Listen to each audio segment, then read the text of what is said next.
Let's check that out. Hi, everybody. Pretty much late July through early August is when we get to the peak for our friends in the desert.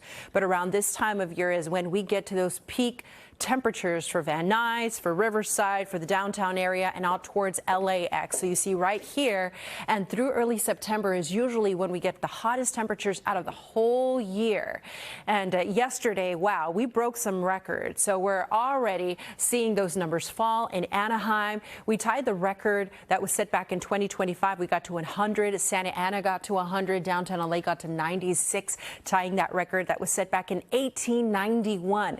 Now, we're not expecting any record highs today, but the temperatures are dangerously hot away from the coast and running well above normal for this time of year in some spots by about 10 degrees. We're going to have 93 in Long Beach, Los Angeles 97, our friends in Thousand Oaks 95, triple digits from Van Nuys through Santa Clarita. Look at the Inland Empire. We're going to have 105 in Riverside, San Bernardino 106, and more of that triple digit heat for our friends in the desert. Plus, we'll have high clouds streaming in, so that touch of humidity will make it feel even hotter, and it will help fuel a slight chance for storms in the mountains. Now, for the second half of the week, the risk for heat illness will be very high.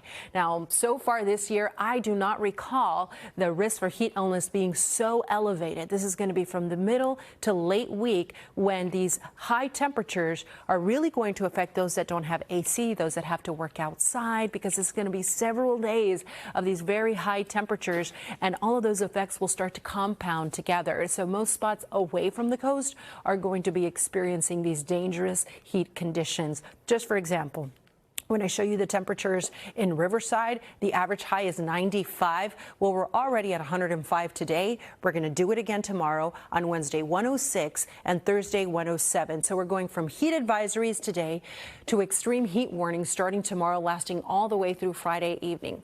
I'm going to show you one more thing.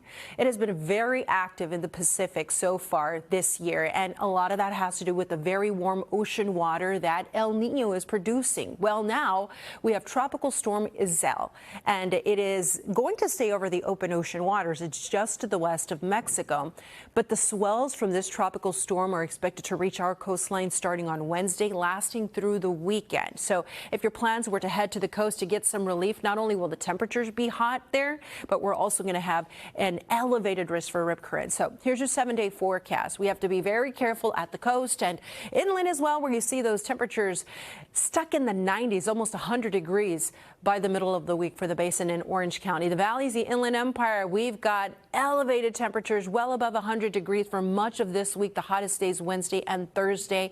The heat will be very slow to fizzle out, really not seeing any relief until we get to Sunday. And here's a look at the forecast for the mountains. A slight chance for storms in the mountains today. The temperatures will come close to 90 degrees on Wednesday and Thursday. Scan the QR code for your neighborhood forecast and stay connected with the First Alert Weather Team.